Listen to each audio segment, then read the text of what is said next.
अजित पवारांची भविष्याची योजना काय? मला याबद्दल काहीही कल्पना नाही. मला माझ्या पक्षातील लोकांबद्दल विचारा, मी सगळं सांगतो.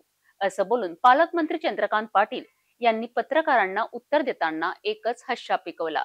बच्चू कडूंबद्दल प्रश्न विचारला असता बच्चू कडू हे अजित पवारांपेक्षा जास्त स्वयंभू असल्याचं मत पालकमंत्री यांनी स्पष्ट केलं.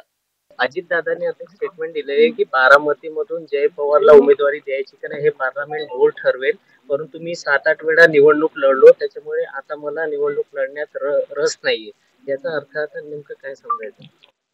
आता बऱ्याच गोष्टी तुमच्याकडून मला कळतात, तसं आत्ताच कळलं. इतकं काही रेग्युलर मी बातम्या पाहत नाही.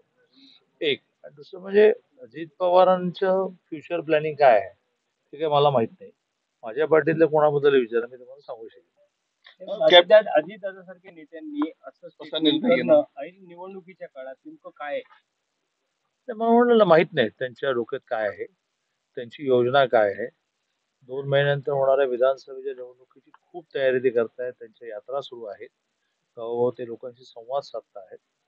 लोकसभेच्या अनुभवातून काही गणित त्यांनी केली असली तर ती मला माहित नाही. शरद पवार गटाकडून योगेंद्र पवार बारामतीतून निवडणूक लढणार, त्याच्यामुळे त्याच्या तोडीला तोड म्हणून जय पवार आपण आता अचलपूर मध्ये आहोत.